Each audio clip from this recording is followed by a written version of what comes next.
Now that we've done the HaLRGB composition and the dynamic range compression, we can finish processing this image with a few contrast adjustments. We recommend taking a break from the image before doing these adjustments because it's easy to lose your visual perspective when you've been working on an image for a while. It's a good idea to come back to the photograph with fresh eyes, as if you were seeing it for the first time. In this video, we're going to focus on some of the tools in the Intensity Transformations category.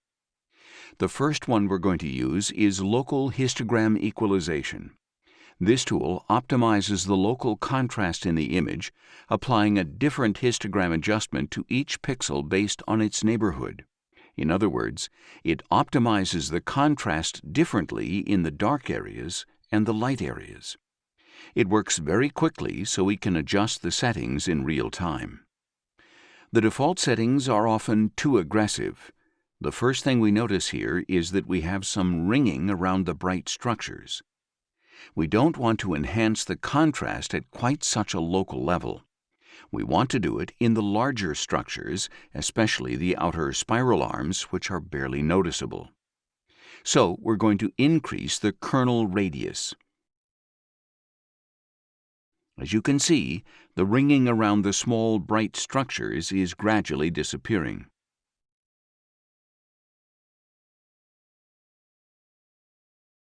In terms of ringing, this is a much better result.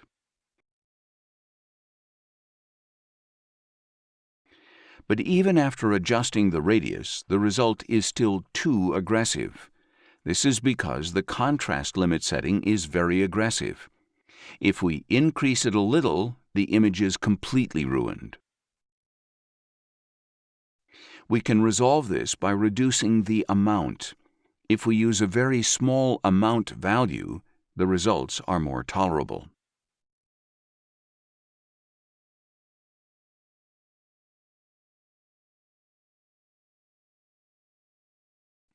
The change is barely noticeable, but if we increase the contrast limit, we get a good result. Here, we've improved the visibility of the outer spiral arms. Now that we're happy with the local histogram equalization settings, we can apply the process to the image. But if we want to experiment, we can create a preview and apply the process to that preview.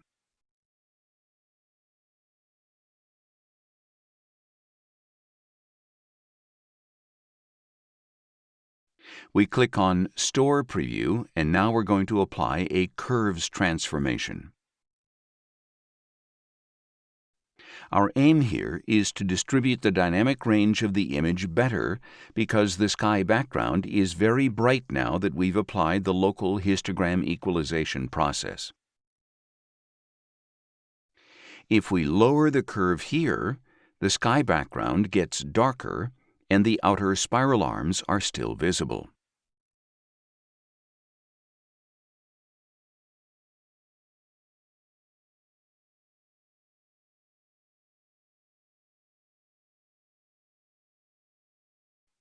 We could also increase the brightness slightly in the center of the galaxy. Note that we're doing all this in the combined RGB channel. If we were to apply a different curve transformation to each primary color separately, we would be changing the color calibration we did with SPCC in a completely arbitrary way. So, we need to apply the same curves adjustment to all three primary color channels. Once we've applied the curves, it's important to compare the result with the original image without any intensity adjustments, because it's very easy to lose perspective and keep on increasing the contrast.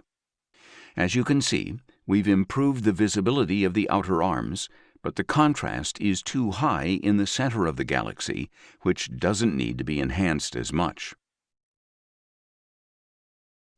We can control this with a lightness mask, which we can create by simply extracting it from the color image. Then we apply it to the image and invert it. This means we're protecting the lighter areas. Now these processes will be applied to the darkest parts of the image, which are the ones that need more contrast enhancement. Let's test this on a new preview. Now we apply these two processes with the same settings, but with a mask enabled and inverted. First, we apply local histogram equalization.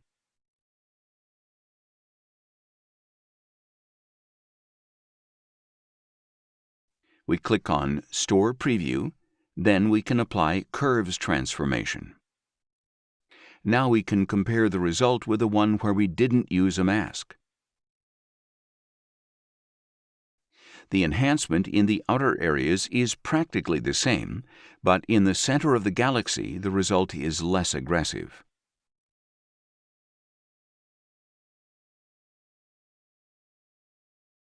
Once we're happy with the settings, we can apply the two processes with the mask by loading the Preview's History Explorer and applying the processes to the main view.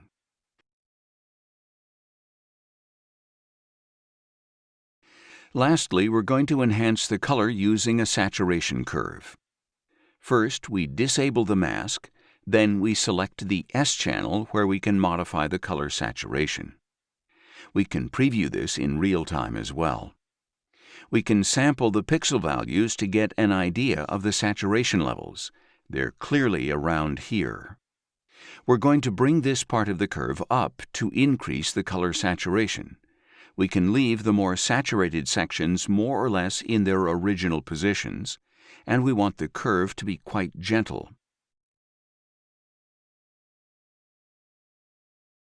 Here's the result.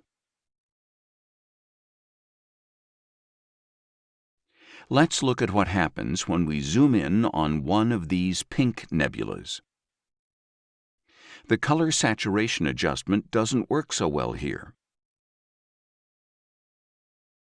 We're starting to saturate the red channels in these areas closest to the white.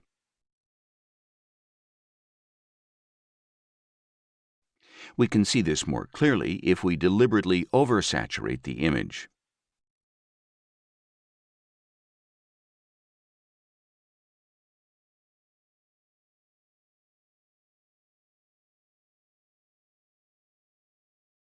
But we can avoid this issue very easily in this case.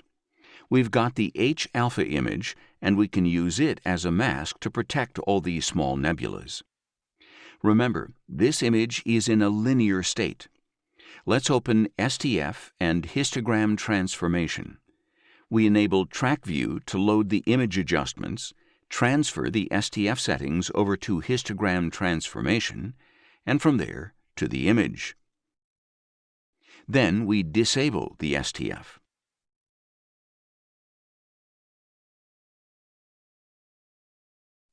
If we want to make the sky background darker, we can clip the shadows a little. We simply need to select the H-alpha nebulas as well.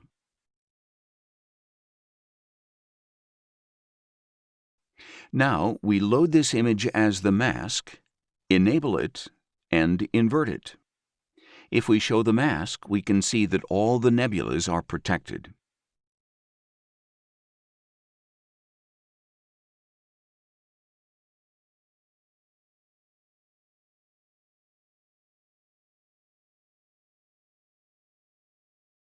Let's draw the saturation curve again and look at the real-time preview.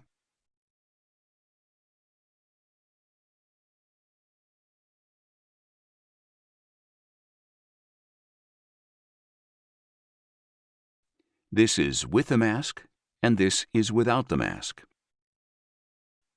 As you can see, in the areas adjacent to the really saturated ones, the color is being distorted. The mask helps to prevent this. This is easier if we show the red channel. This is with the mask, and this is without the mask. We've now protected those saturated areas with the mask.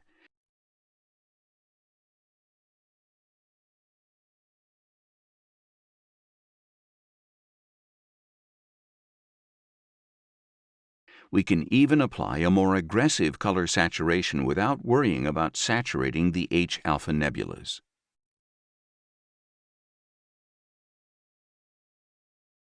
Finally, we apply the curves to the main view, and the photograph is now finished.